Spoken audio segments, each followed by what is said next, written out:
los obreros, yo canto a los obreros que viven explotados por la necesidad. Sus hijos tienen hambre, dinero nunca sobra.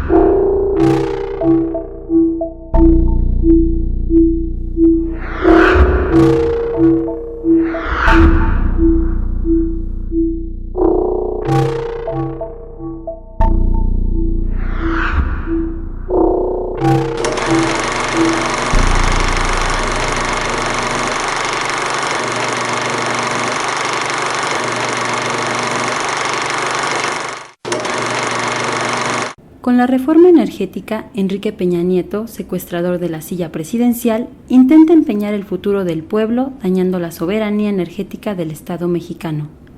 Además, afirma que las reformas estructurales darán como resultado la reducción en los costos del gas, la electricidad, la gasolina y demás servicios.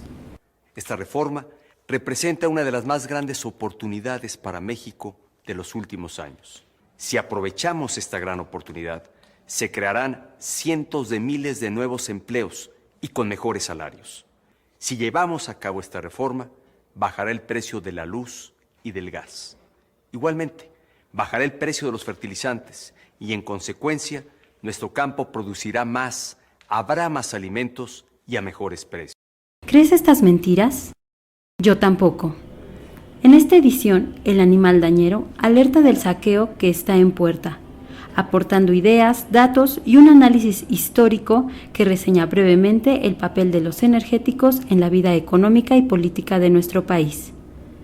Desde hace más de 3 siglos, México se ha beneficiado de los vastos yacimientos petrolíferos que son parte del territorio nacional. Hoy día, esta industria representa uno de los principales recursos económicos nacionales.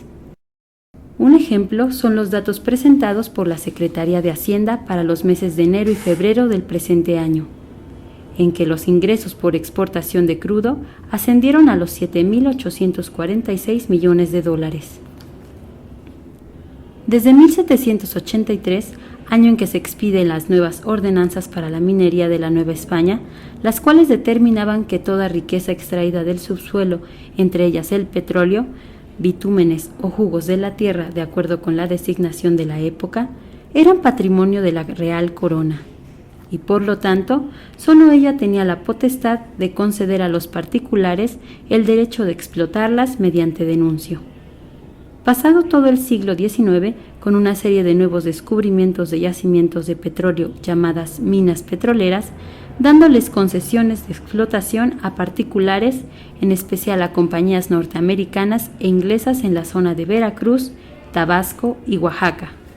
En el siglo XX, durante el auge revolucionario, aumenta la producción de petróleo de 3.6 millones de barriles anuales en 1910 a 12.5 millones de barriles en 1911. Conforme pasa el tiempo y ante la extraordinaria productividad de los campos mexicanos que atrajo a un número creciente de empresas petroleras, entre otras la Compañía Petrolera La Corona, la Compañía Transcontinental de Petróleo, Pemex Fuel Company y la Mexican Gulf Oil Company. Durante este año, Venustiano Carranza implementa la regularización y el control de la industria petrolera a través de la Secretaría de Fomento. En este sentido, se crea también la Comisión Técnica del Petróleo, primer paso en el proyecto de reestructurar la relación entre empresas petroleras y gobierno. En 1937, ante la necesidad de un control más eficiente sobre la industria petrolera, el gobierno crea una organización que dependía directamente del Ejecutivo, la Administración General del Petróleo Nacional, AGPN, a la que traspasó las propiedades de Petromex.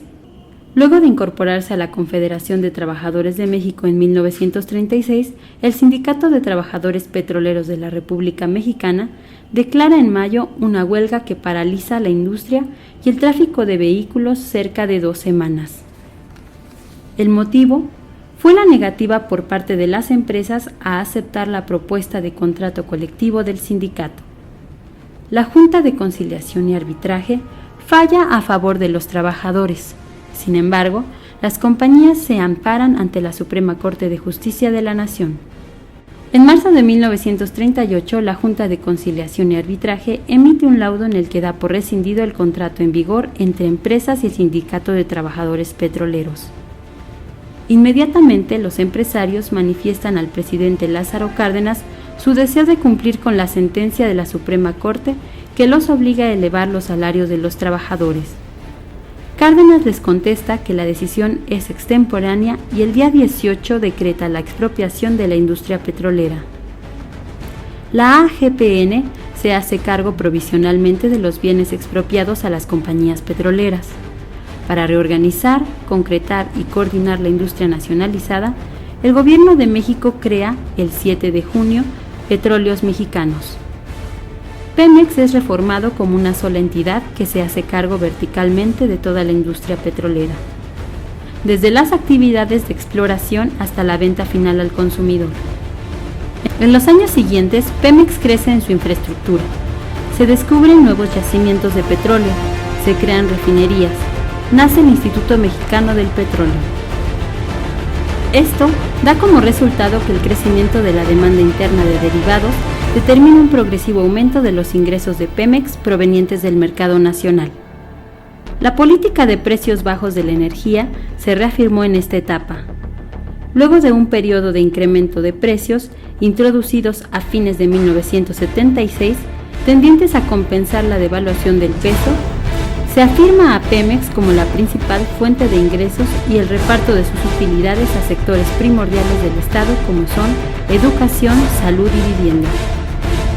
En los años inmediatos, Pemex se ha sostenido como la caja grande del Estado. De esta empresa estatal ha salido la mayor parte del presupuesto para obra social.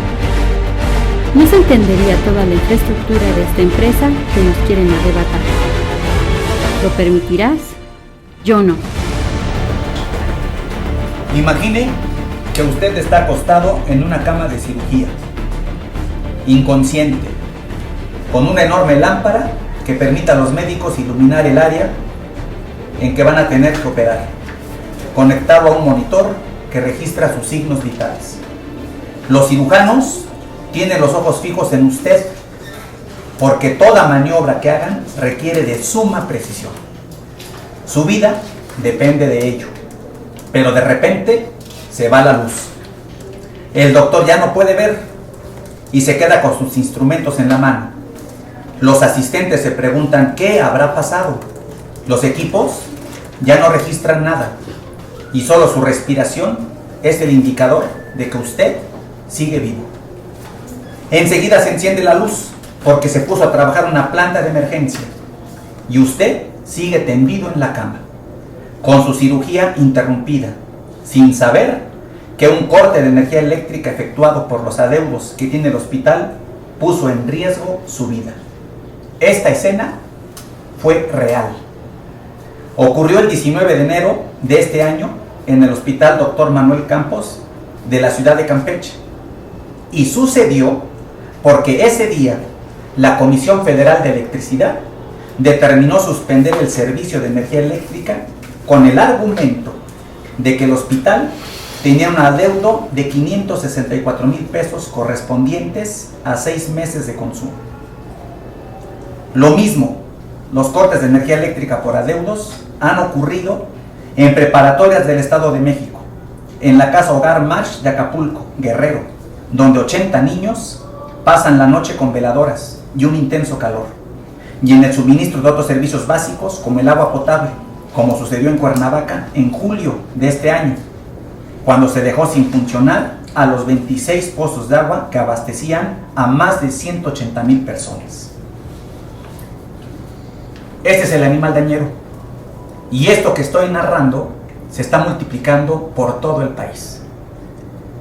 Sobre este tema, respecto a la necesidad de la energía para poder vivir, los altos costos, la violación a nuestros derechos humanos las protestas que se están desarrollando al norte y al sur y al este y al oeste.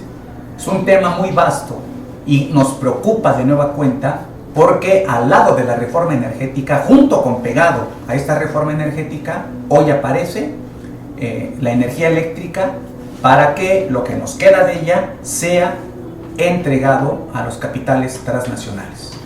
En nuestra mesa nos acompañan Eusebio Valdés Morales, al que le agradezco su presencia. Buenas tardes. Rodrigo Almazán López, ya lo conocen ustedes, ha estado aquí en otros programas. A mi lado está Víctor Manuel Pérez Bravo, también es un compañero luchador, representante, y mi hermano Josué Benítez Chávez, también ya ha participado con nosotros. Y a todos les voy a pedir, junto con un bloque de ejes temáticos, nos regalen comentarios no más de 3 minutos para hacer esto más dinámico. Y empezamos diciendo, en primer lugar, que esto que he narrado sucediendo en todo el país ha provocado que varias organizaciones tomen medidas al respecto. Yo he tomado algunos nombres, pero sin duda hay muchas en todo el país que están o bien fortaleciéndose o bien generándose para hacer resistencia civil a esta situación.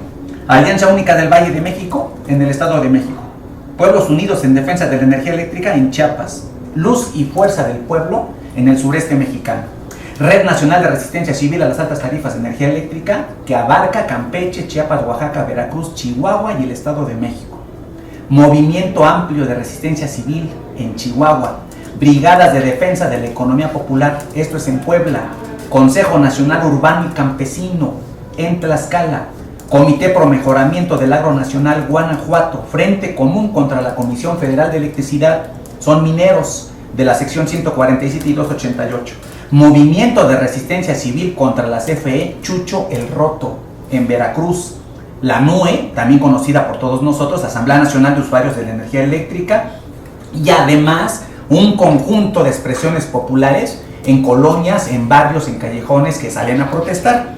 De manera que el resultado de este tratamiento respecto a la energía eléctrica, con la consecuencia que es una respuesta de nuestro pueblo con estas organizaciones y otras más, se están dando, se están multiplicando, parece epidemia. En este primer bloque, yo quiero preguntarle a todos mis compañeros, ¿cómo ven que estén surgiendo estas organizaciones? ¿Cuál es el propósito que deben trazar? Las posibilidades de unidad, las acciones de lucha que están emprendiendo, porque, resumo y con esto ya les doy la palabra, por ejemplo, en una comunidad de Chiapas, la población entera decidieron desmontar 9,700 medidores y los fueron a tirar a las oficinas de la CFE. Este es un ejemplo clarísimo. La lucha contra los megaproyectos de la CFE, en particular contra la presa de La Parota y la presa del Zapotillo. Plantones en oficinas, bloqueos en carreteras, quejas ante Profeco, huelgas de pago, etc. Pero quiero finalmente destacar este ejemplo que me parece dramático. Una camioneta de la Comisión Federal de Electricidad se encontraba en el Valle de Mexicali repartiendo los recibos de luz a los vecinos de la región. Cuando entregó el recibo a una señora que, muy molesta por el alto costo de la electricidad, se hizo de palabras con los empleados de la CFE, y al no encontrar respuestas favorables, bueno, para no hacerles el cuento largo, la señora, que al parecer es de armas tomar, entró a su casa, tomó un garrafón con gasolina, roció la camioneta de la CFE y le prendió fuego. Los vecinos salieron y fueron entrevistados por reporteros locales. Quiero citar lo que los vecinos declararon. Sí, es una empresa de clase mundial, una empresa con tarifas de primer mundo, en un país con salarios del tercer mundo y un servicio de cuarta, justificando justamente esta protesta. Estas son las organizaciones, estos son ejemplos, y les pido comentarios a mis compañeros. En el orden, le pido a Eusebio, tienes 3 minutos, Eusebio, ayúdame con un comentario. Gracias. Bueno, sabemos que los ejemplos que vierte mi compañero Mario son ejemplos muy extremos, pero muy pocos a lo que en realidad nosotros vemos en el diario acontecer de nuestro país. Por esto es que tantas organizaciones han surgido para poder levantar la voz. Posiblemente el enfermo no tuvo en su operación más que aguantar en la inconsciencia, como hay muchos mexicanos que en ese sentido están en inconsciencia. Estamos dormidos por esos medios de comunicación que nos han vertido todo lo contrario de lo que en realidad sucede en nuestro país.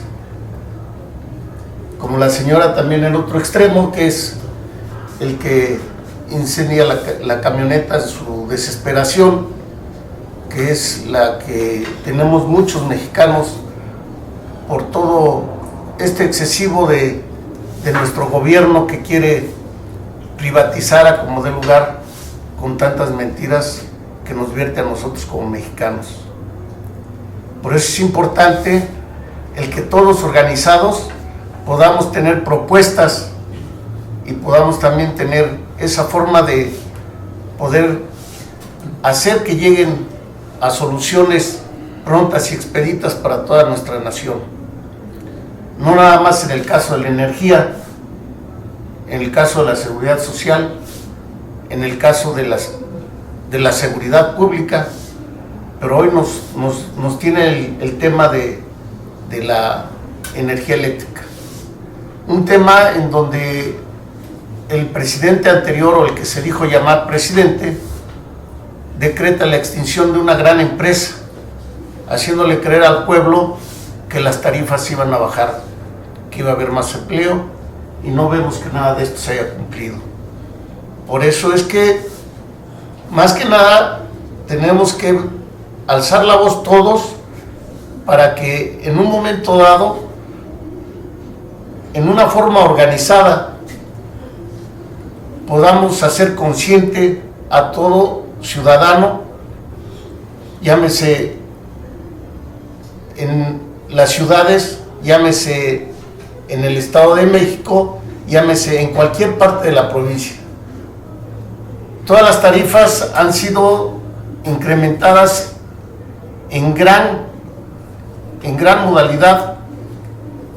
Todo esto surge a raíz de un presidente que en un momento transforma lo que tenemos como forma constitucional, lo dice que tenemos que hacerlo bajo leyes secundarias.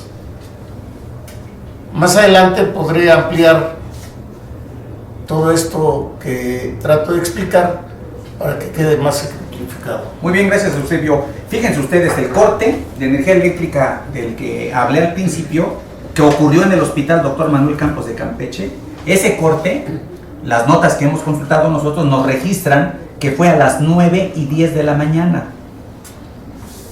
Y aunque las autoridades del nosocomio pusieron a operar la planta de emergencia, 14 pacientes tuvieron que ser trasladados de emergencia al Hospital General de Especialidades, entre ellos la persona que estaba siendo operada. La CFE reinstaló el servicio previo pago hasta las 3 de la tarde, 6 horas después del corte. El hospital fue un caos. Y este dato es el que quiero destacar. 2 bebés recién nacidos que estaban en incubadora y conectados a respiradores artificiales también fueron trasladados a dicho hospital, al Hospital General de Especialidades, pero 6 horas después. Mueren por el grado tan grave en el que se encontraban y por la tardanza en el traslado. 2 bebés conectados a la incubadora mueren. Esto quizás contribuya a persuadir a todos los escuchas de que estamos ante un problema humano y las protestas se están generalizando. Le pido el comentario a continuación a mi compañero Rodrigo Almazán. Bueno, a mí me gustaría tocar esa parte más adelante, la parte del derecho humano y la parte que tiene que ver con la criminalización y buscar generar delitos inexistentes. Ahorita en esta parte quiero abocarme a lo que dice el punto, y es las organizaciones y las formas de lucha. Mario nos acaba de dar lectura de un conjunto de organizaciones. Habría que señalar el caso que está a nivel nacional en nuestro país el día de hoy, la UPOEC, Unión de Pueblos y Organizaciones del Estado de Guerrero. Son los que ahorita tienen el conflicto de la policía comunitaria, allá que los quieren desarmar en conflictos graves con el ejército. Y en este sentido lo que tenemos que lograr es visibilizar de manera clara esto, porque lo que sucedió en Guerrero, a varios compañeros miembros del ESME, fuimos dirigidos hacia esas zonas y nos señalaban que la primera forma en que empezaron a luchar, antes de imaginar la autodefensa, antes de pedir vías carreteras, antes de buscar una u otra actividad, lo que estaban planteando en un primer momento era detener los altos cobros de energía eléctrica en uno de los estados más pobres del país, en donde las tarifas de energía eléctrica con niveles de pobreza comparados a los del África los llevan a decidir entre pagar la energía eléctrica o tener que comer. Y estoy seguro que, como dice Mario, faltan muchísimas organizaciones más, que muchas no son conocidas, son pequeñas organizaciones vecinales, comunales, etc. A mí me gustaría mencionar una que me parece importante, que hay que señalarlo aquí: el ESME. El ESME en sí mismo, antes de que se iniciara todo este proceso, empezamos con las brigadas en los mercados, alertando el proceso de privatización, de cómo la extinción de luz y fuerza iba a hacer que se incrementaran las tarifas de energía eléctrica, que no iba a mejorar el servicio, que iba a ser dañino para todo el pueblo de México. Y entonces vemos que hay un conjunto de organizaciones, pero desde mi punto de vista, el gran capital, la gran fuerza de concentración que puede haber para luchar contra la privatización y contra las altas tarifas está en los no organizados. Es lo más curioso. O sea, sí podemos generar N número, cantidad de organizaciones, pero los que no están organizados son donde está el concentrado de la mayoría de la gente que no sabe qué hacer y que son canalizados vía la Profeco, algunos, no en el de nuestras quejas, me refiero al que CFE les dice, pues vaya al módulo de Profeco. Y ahí en el módulo de Profeco están los propios de la Comisión Federal de Electricidad, o quienes son producto del capital político de los partidos políticos. Porque ahí ves al PRD, al PRI y al propio PAN en un cinismo inédito, diciéndole aquí lo solucionamos, pero solo están dando aspirinitas, porque el problema de fondo no se va a resolver de esa manera. Muy bien, hablemos también en esta parte de la condición económica de nuestro país. Hablemos de salarios de miseria, de escasos 70 pesos, hablemos de 60 millones de pobres, de condiciones de una canasta básica inaccesible, que con muchos trabajos medio llenas tu refrigerador y te cortan la luz, que con muchos trabajos le compras una computadora de medio cachete para que tu muchacho en la casa pueda tener acceso a internet y le cortan la luz, que tengas tú la necesidad por las cuestiones de inseguridad social de tener un foquito en la fachada de tu casa y le cortas la luz. Todo esto acompaña las protestas, todo esto es parte de esta, digamos, provocación que se genera desde las altas esferas gubernamentales y que son los verdaderos causantes de estas protestas, organizadas o no. Es un hecho que están cundiendo como si fuera una enfermedad tipo epidemia de hace 4 o 5 siglos.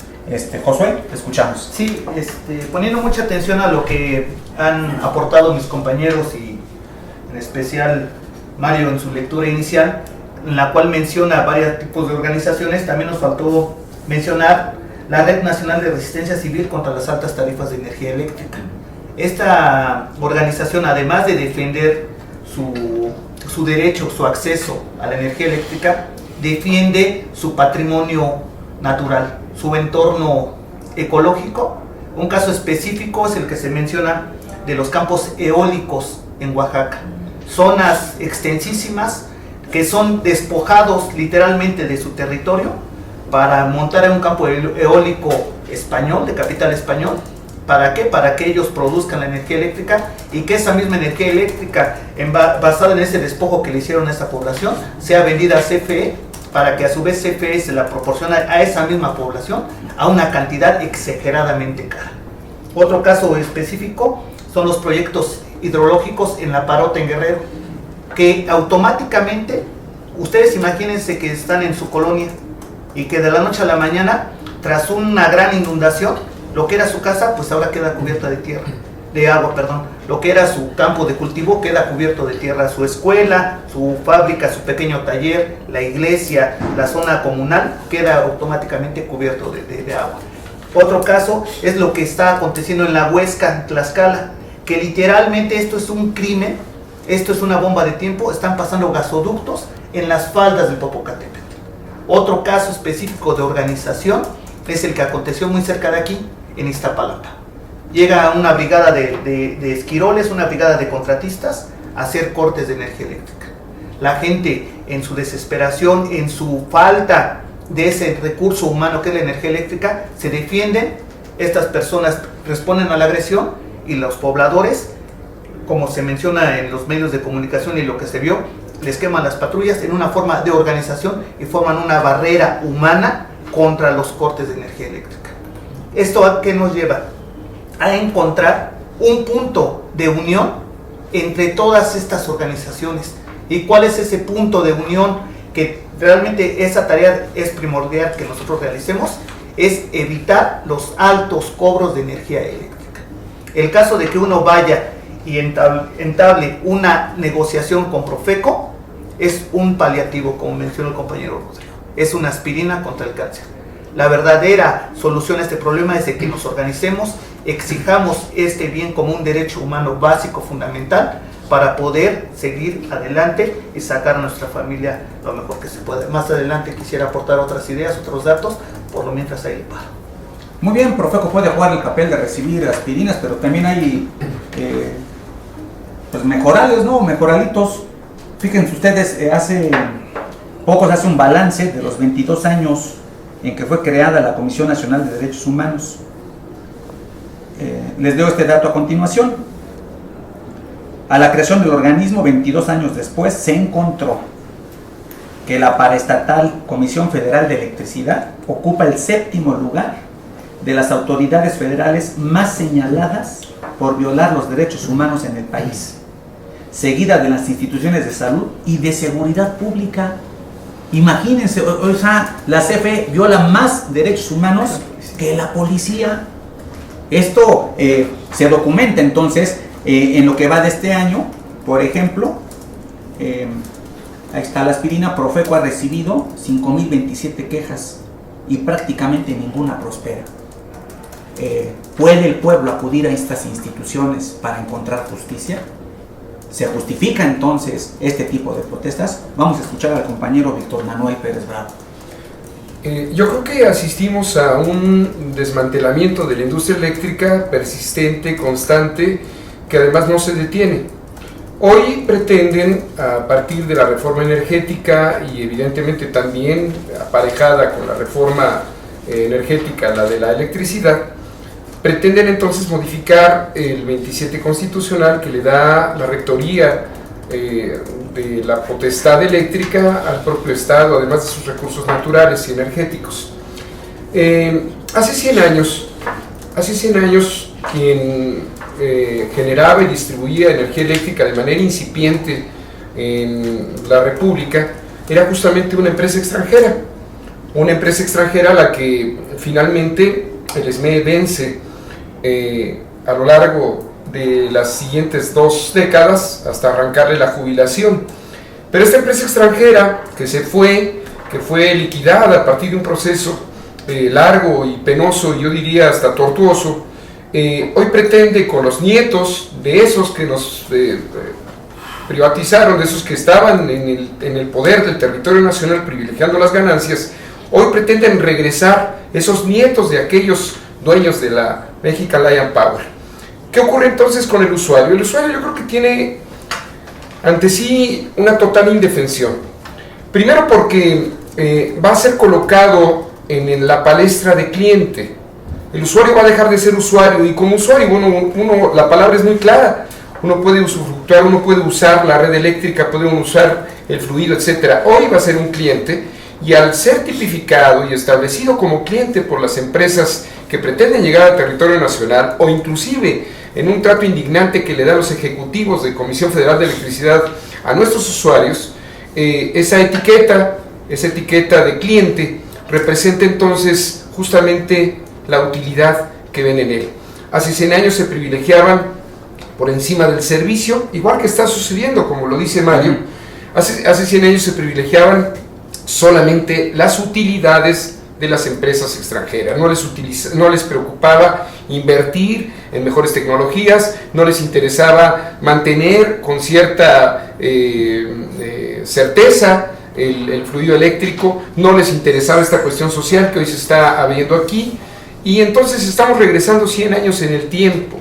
Bajo esta consideración, a nuestros usuarios, a nuestros todavía usuarios, les pedimos que se agrupen, les pedimos que se junten, que platiquen con sus vecinos. No es estando en casa encerrados, no es viendo la tele como vamos a resolver un problema tan importante y tan grave, y aquí se teje el futuro del país en estas dos vertientes, la parte del petróleo y por supuesto la parte de la electricidad. Mario. Muy bien, no basta ir a derechos humanos, no basta la queja ante Profeco.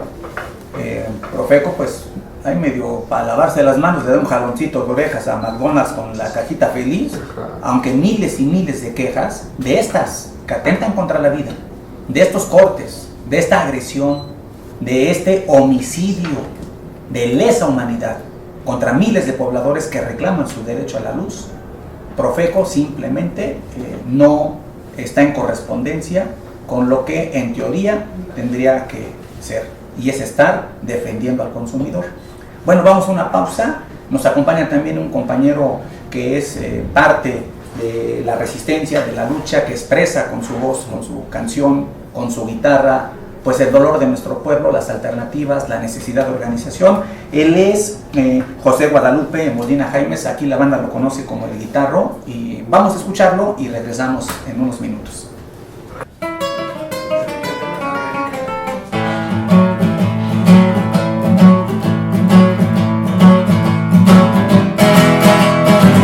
La familia de Calderón a un gran viaje se piró.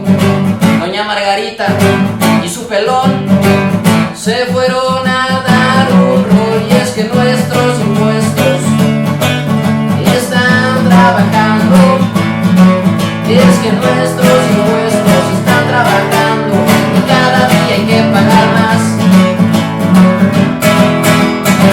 La tira ya tiene lujosas patrullas que cuestan un dineral, los sardos tienen armas nuevas para apañar al personal, y es que nuestros impuestos están trabajando, es que nuestros impuestos están trabajando, y cada día hay que pagar más. Me suben la renta, me suben la luz, me suben el agua, la leche también, subieron la mota, también el alcohol. Después Peña Nieto va a ser el ganón, y es que nuestros impuestos están trabajando, es que nuestros impuestos están trabajando, y cada día hay que pagar más. Es que nuestros impuestos están trabajando, es que nuestros impuestos están trabajando, y cada día hay que pagar más, y cada día hay que pagar más, cada día hay que pagar más, cada día hay que pagar más.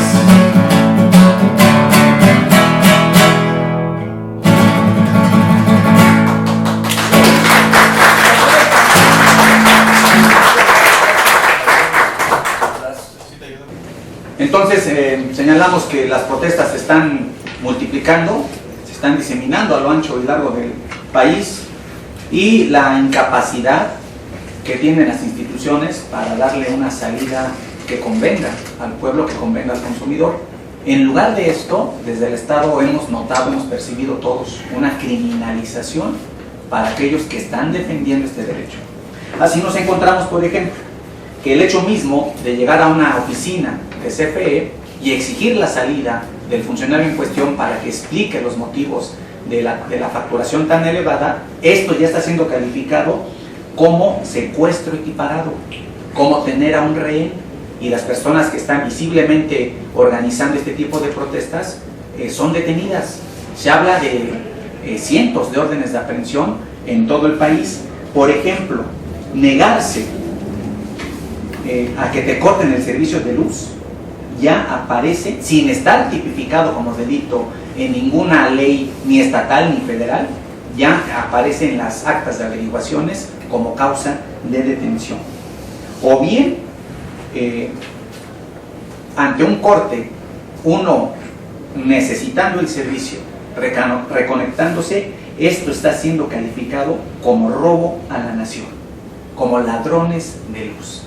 Y el resultado es que hay una cacería de distintas organizaciones que cuentan con presos y otros más que tienen que estar en condiciones de perseguidos por el único delito de contar con la energía a la que no pueden acceder por lo caro que es, por el pésimo servicio, por la mala calidad. Y esta es la respuesta que el gobierno da en lugar de una solución de fondo. Vamos a pedir comentarios al respecto. En el orden inverso, le pedimos a Víctor Manuel que nos dé su opinión.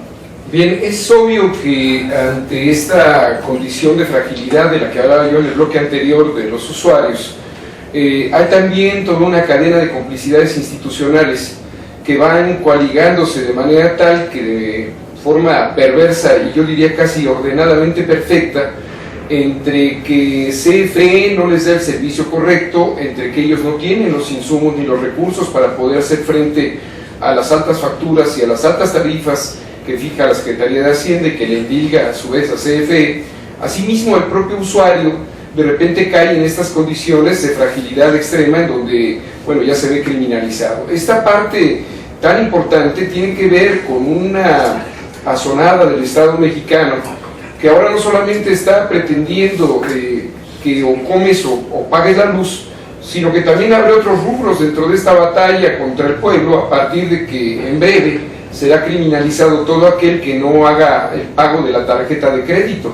A partir de una reciente modificación legal que hubo, ahora van a poder ser perseguidos prácticamente, o vamos a poder ser perseguidos todos aquellos deudores de la banca. Es decir, al Estado no le importa en lo absoluto lo que piense el pueblo, al Estado no le importa que las altas tarifas sean producto de las malas políticas públicas. Y esta parte hay que señalarla porque de repente pareciera que toda la culpa recae en los trabajadores, que son tachados, como lo hemos sido nosotros, los trabajadores del SME, de privilegiados, de improductivos, etcétera, en campañas que prácticamente han dado el banderazo, porque creo yo que esta criminalización del usuario y también de los trabajadores, el banderazo lo dio Felipe Calderón cuando dijo en aquella noche nefasta que el decreto era para que tuviéramos mejores trabajos, más y mejores precios en la energía eléctrica, y eso todo fue falso. Hoy el usuario está en total indefensión ante este tipo de arbitrariedades. Hay, por supuesto, todo un grupo de organizaciones que van tratando de retejer y de entretejer en torno al usuario una cierta protección, pero seamos claros, CFE es parte del gobierno, Profeco es parte del gobierno, y el gobierno, sobre todo en comunidades muy aisladas, en donde es difícil que el propio usuario, cliente le llaman ellos, yo les voy a seguir llamando usuario, el propio usuario llegue a poder siquiera presentar una denuncia. En muchas ocasiones, caray, pues no, ni siquiera tienen para comprarse calzado, y la parte más, o la oficina de Profeco más cercana está a kilómetros y kilómetros de distancia, en donde prefieren no pagar el pasaje del transporte para tener algo que llevarse a la boca. De manera tal que la crisis eléctrica va en aumento, de manera tal que vamos a enfrentar cada día que pase una circunstancia mucho más grave que afrontar, y evidentemente con la consecuente desprotección para nuestros usuarios de energía eléctrica. Muy bien, gracias, Víctor. Robo a la nación, dicen, saqueo de la riqueza, pues te cuelgas y tienes dos poquitos. Fíjense ustedes, saqueo de la riqueza, y a un ladito abre uno los periódicos y Raúl Salinas de Gortari es inocente. Y toda su riqueza acumulada de él y su hermano, el innombrable, pues se le devuelve. Yo creo que hasta intereses hay que darles, no hay que canonizarlos, pero si te robas la luz, con dos foquitos, estás saqueando la riqueza de la nación y te vas a la cárcel. Fíjense ustedes cómo son las cosas cuando se criminaliza un pueblo que está hambriento de justicia. Josué Benítez, en el orden Sí, el uso de la gracias. palabra. Tal vez lo que voy a decir, ya todos lo hemos escuchado, se puede escuchar un poco trillado, pero quisiera decirlo en toda la extensión de la palabra. Aquí tal parece que nuestra patria, nuestra nación, tomando el vocablo de robo a la nación, no se castiga el delito, ni se castiga la infracción, se castiga la pobreza, se castiga la miseria. Acaban de mencionar Raúl Salinas de Gortari, millones y millones de dólares que logró obtenerlos de manera ilícita. Y después dicen, usted disculpe, tenga su dinero y antes déjenos ver si le podemos regresar intereses. La persona de al lado, 2 foquitos se me hace poco, que con trabajo, el esfuerzo de un obrero de 8 horas, 10 horas de trabajar, le alcanza para comprar unos cuantos huevos, le alcanza para comprar unas pocas rebanadas de jamón y de repente no encuentra luz en su casa. ¿Qué sucede con este alimento? A la basura, echado a perder, y más hambre, más miseria, más pobreza. Hacemos un mapeo de la patria, de esta patria de nosotros, de todos nosotros, 60 millones de miserables, viviendo con un salario mínimo o menos. ¿A qué estamos destinando a este grueso de la población? Y de otro lado, grandes emporios, grandes empresas, por mencionar algunas. Telmex no paga luz, Bimbo no paga luz, Grupo México, tal vez por el nombre no sabemos quiénes son los hermanos Larrea, aquellos asesinos de las minas de pasta de conchos, no pagan luz. Walmart no paga luz, Sanborns no paga luz, Coca-Cola no paga luz. Y ellos no son delincuentes. El delincuente es el obrero, es el trabajador, es el ambulante, es el campesino que tiene la necesidad de recurrir al servicio eléctrico para vivir. Nadie vive sin energía eléctrica. Nadie vive sin energía eléctrica. Entonces, ¿a qué nos estamos enfrentando? Nos estamos enfrentando al gobierno que quiere criminalizar la protesta, que quiere criminalizar la pobreza.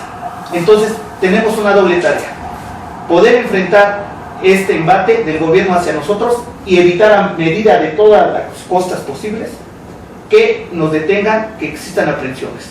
Entonces, aquí tenemos que tener una organización férrea, una organización dura para poder evitar. A mayor organización, menor represión. Entonces hay que evitar la represión, pero no aflojando, no doblando las manos, como lo están haciendo los compañeros de Nezahualcóyotl, que también se han unido y han levantado el puño en alto, creando la Asamblea de Usuarios en Defensa de la Energía Eléctrica en Nezahualcóyotl. Hay que ver ese ejemplo, multipliquémonos, seamos muchos en Nezahualcóyotl. Y Mario. Muy bien, hay que multiplicar las protestas, la organización, las banderas, porque lo que estamos percibiendo con todo lo que exponen aquí mis compañeros es que pues esto está orquestado, los cobros, las tarifas, CFE y PGR en complicidad montando delitos, y entonces van los esquiroles y los acompaña la policía, tanto estatal como capitalina e incluso federal. Y entonces la policía, en lugar de que esté dedicada a darnos protección, a cortarles, ¿verdad?, estos emporios que tú estás mencionando, pues no, siempre al perro más flaco se le cargan todas las pulgas. Y esa es parte de la protesta, porque realmente es un tema que va mucho más allá exclusivamente de la energía eléctrica. Sí raya con que finalmente, ¿para quién trabajamos? Nosotros como trabajadores electricistas, ¿para quién hemos hecho esta riqueza? ¿Para que estos emporios se sigan enriqueciendo y no paguen? Y para que nuestro pueblo carezca de este servicio. Estamos defendiendo la energía, somos parte del SME, somos trabajadores de base en resistencia, y también estamos llamando nosotros a que esta organización del pueblo se multiplique. Bueno, a continuación el compañero de Mazán, por favor, con tu opinión. Sí, bueno, primero quiero aclarar algo para que no vayamos a pensar que no sirven de nada llevar los procedimientos ante la Profeco. Claro que hay que llevarlos a cabo, o sea, no es una herramienta que debemos de dejar a un lado. Tenemos que aprovechar sus propias instituciones, sus propias contradicciones para generar esa organización. O sea, hay que realizar las asambleas de usuarios, hay que seguirlas como las ha venido impulsando el Sindicato Mexicano de Electricistas, ¿no? ¿Para qué? Para evitar esta criminalización, porque no es lo mismo cuando de manera aislada, lo señalaba Víctor hace rato, ¿no? Pues no te quedes ahí viendo la tele en tu casa, tú solito, y tienes el problema que te cortan la luz, sales y nada más te haces de palabra con ellos. Lo que tienes que hacer es juntarte con tus vecinos, acercarte al Sindicato Mexicano de Electricistas. Aquí vas a encontrar la asesoría jurídica, vas a encontrar el marco referencial técnico de cómo está el proceso tanto de incremento del costo de las tarifas como el proceso de privatización, que también te va a terminar afectando. Y en ese sentido es que tenemos que ocupar ese tipo de herramientas para frenarlos. ¿Ahí depende todo? Claro que no. Esa es una parte que te va a permitir generar una organización para dar otros pasos, que tienen que ser la movilización y generar tus propias alternativas.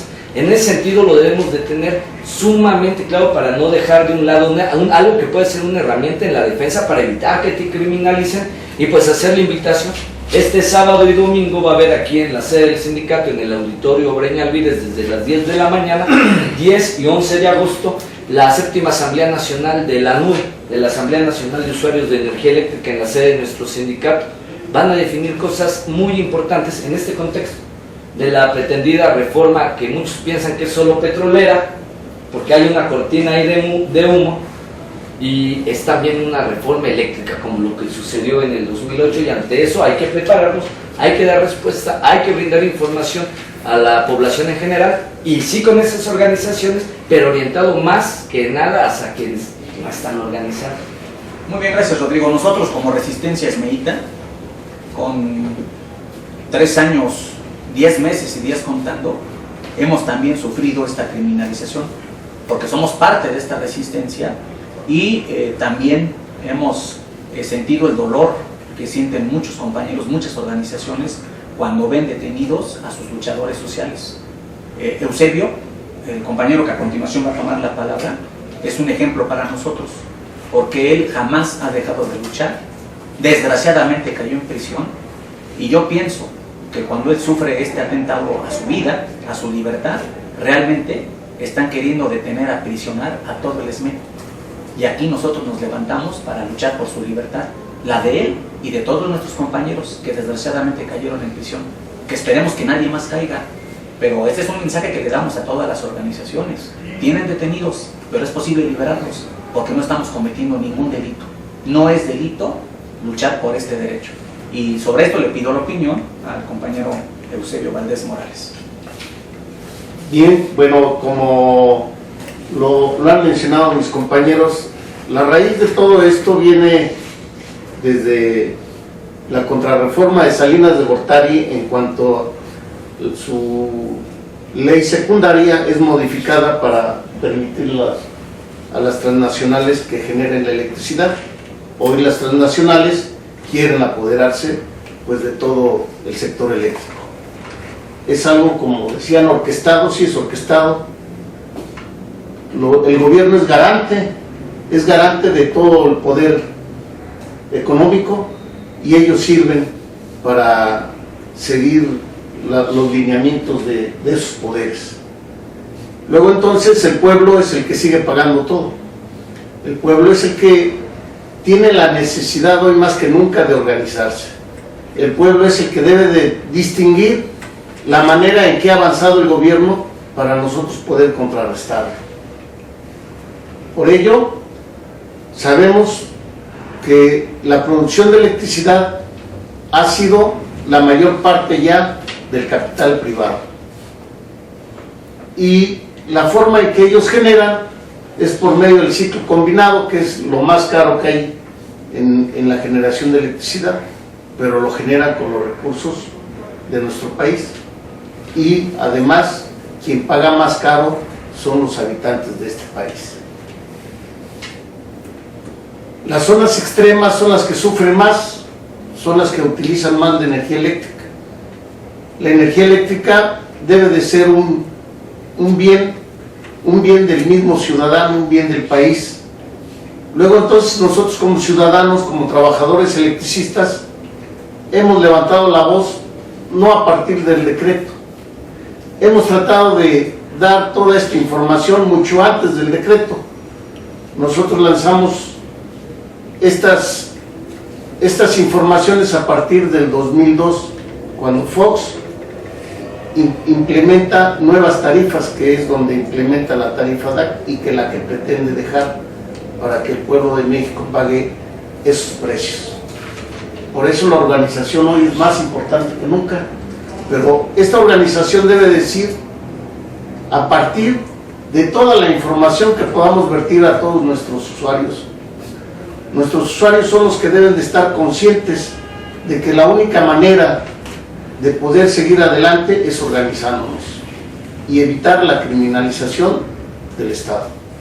Muy bien, el 12 de septiembre estamos convocando a todos aquellos descontentos contra la tarifa, inconformes con el trato que han recibido, los que coincidamos con que la luz es un derecho al cual tenemos que acceder, y si el gobierno no lo garantiza, tenemos que organizarnos con mucha fuerza para que esto lo hagamos nosotros real a todo el pueblo, estudiantes, campesinos, amas de casa, gente de provincia, agricultores, pequeños comerciantes que incluso se han visto agredidos también por esta política de saqueo tarifaria de CFE. A todos, este 12 de septiembre nosotros estamos convocando a una magna movilización para exigir justamente que se eleve a rango constitucional la electricidad como un derecho humano y una tarifa social.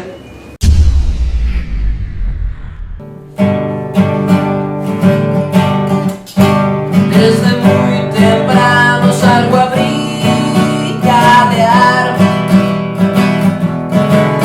con la cara en alto y la certeza de que vamos a ganar. Por las mañanas veo mi pueblo que cansado está, que ya está muy harto y ya no se aguanta más. Obreros que salen a trabajar, aun cuando el cielo oscuro está.